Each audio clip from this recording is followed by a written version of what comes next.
咁我哋又講咗咁耐啦，究竟乜嘢係叫做頸椎錯位咧？咁好啦，咁每一節嘅頸椎咧，都係會有佢嘅活動嘅幅度嘅，即係話你每一個頸椎咧，佢都會有佢嘅解剖學上嘅移動嘅幅度啦。而每個頸椎之間咧，係由佢嘅關節聯繫同埋佢嘅肌肉去保護住每一個關節嘅。而頸椎係有一個 C 型嘅弧度啦，即係30至40度，係好似我之前嗰幅圖講解咁樣啦。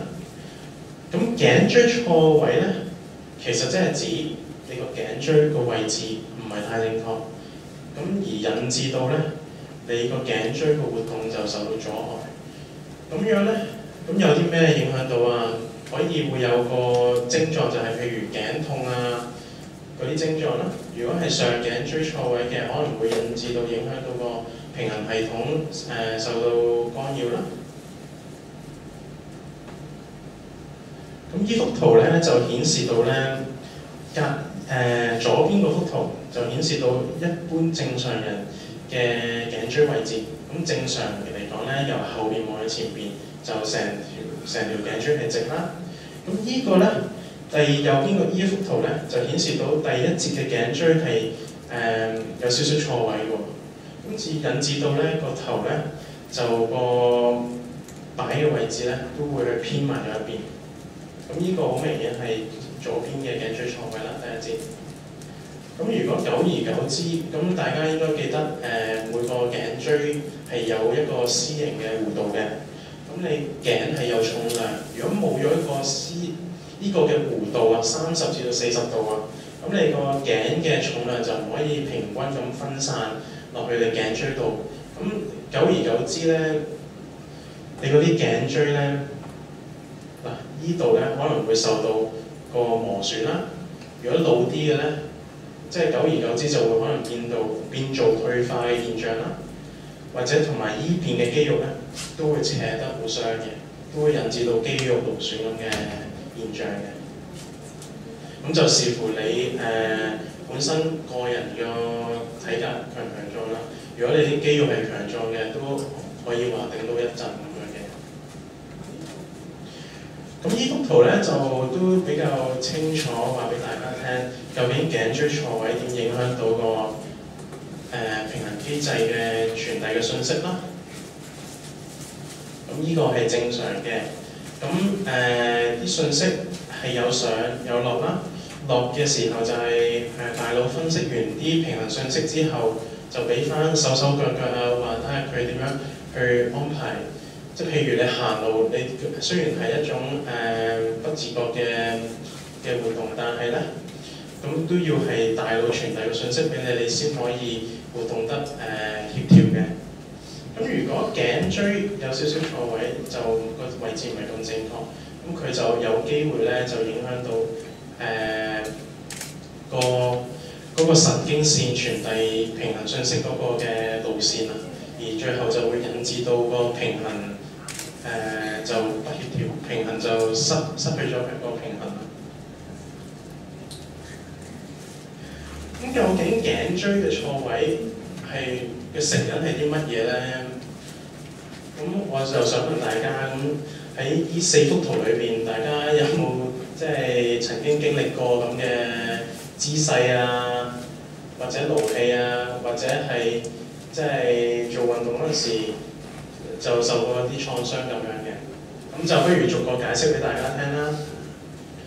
咁我發現咧，好多人咧就尤其是放工啊，或者返工途中，因為太早同埋或者係做嘢做得耐得滯嘅，咁樣就喺啲長途車裏邊咧就不自覺咁樣就瞌着咗。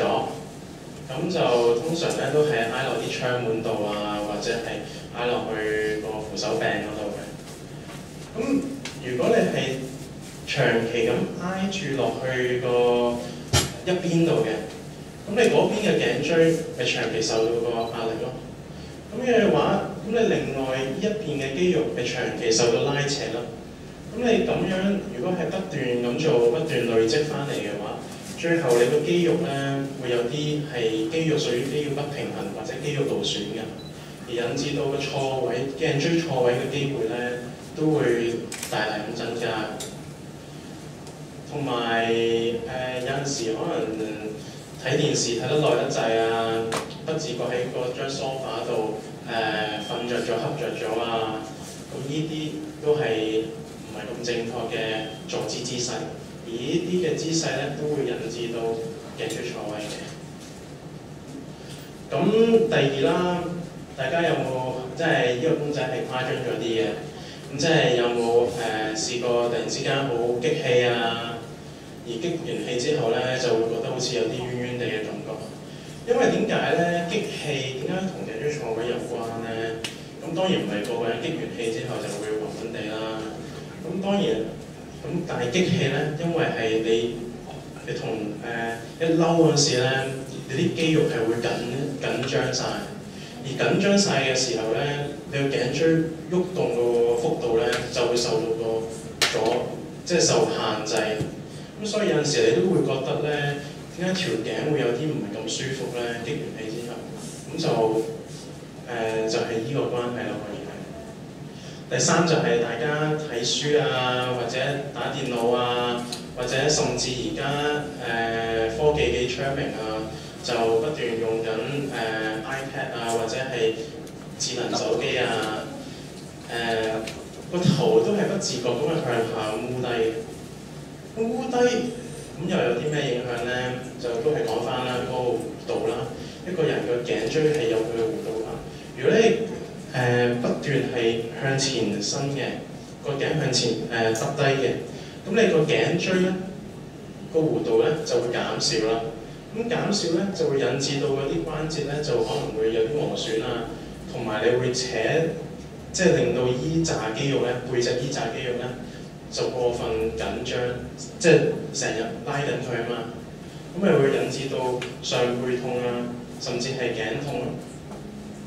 咁第三，咁我知道即係其實除咗足球之外啦，咁可能會話咁當然喺足球裏邊呢個活動咧，咁我就通常啲後生嘅男仔啊，通常都係會覺得頂頭錘都幾有型下嘅咁樣。咁樣咪但係咧，我哋其實人體個頭部嘅結構唔係愛嚟頂頭錘㗎嘛。咁佢如果突如其來咁大嘅衝力去揞落個頭度嘅，咁佢一來啲肌肉會緊張晒啦，二來啲頸椎就會不自覺咁樣可能會個位置唔係咁正確啦，而形成頸椎錯位嘅。咁除咗頭先圖畫所提及到嗰啲例子之外咧，咁其實成因咧都有好多種嘅。咁除咗坐姿唔正確，你睡姿都可以引致到個頸椎錯位啦。譬如你用個枕頭會唔會係過厚啊，或者會唔會過扁啊？或者你係咪側瞓嗰陣時個頭長期，即係譬如如果你個枕頭過高嘅，你依邊側瞓嘅。咁你個頭嘅長期就係偏覆去另外一個位置咯。咁樣嘅話，即係同你頭先嗰幅圖瞓埋一邊咧，其實都好相似嘅一個機制，都會令到個肌肉勞損嘅。咁第二啦，咁你會唔會係返工啊嗰陣時係長時間對住電腦啊？對住電腦，但係你有冇留意到自己個姿勢正唔正確啊？你個電腦有冇校翻一個你坐嗰陣時啱你個視線嘅位置啊？你係究竟係你個人就部電腦啊，定係究竟部電腦就翻嚟啊？或者唔睇電視，或者係通常咧，我就喺酒樓度見到咧，一般人咧都會攞份報紙出嚟睇嘅。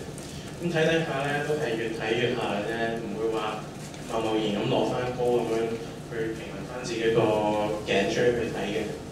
咁有冇個頸椎係烏低身，長期烏低身去睇啊？咁除咗呢啲之外，咁會唔會話你缺乏咗做運動啊？如果你唔做運動，加強翻你啲頸部嘅肌肉，咁咁你個脊柱、你個頸椎又點樣唔穩定到咧？如果你唔穩定嘅話，咁會有產生頸痛嘅現象。咁除咗呢啲之外咧，老人家如果都可能會有一啲嘅退化現象嘅。咁除咗老人家之外，咁如果你後生嗰陣時個姿勢唔正確，你又保持唔到個頸椎嘅弧度嘅，咁你啲關節同關節之間咪好容易有啲磨損，而最後就會引致到個頸椎退化。咁頸椎退化又有啲咩影響啊？可能會掂到啲神經啊，而引致到你啲痛啊、頸痛或者甚至頸痛同埋手痛咁樣嘅。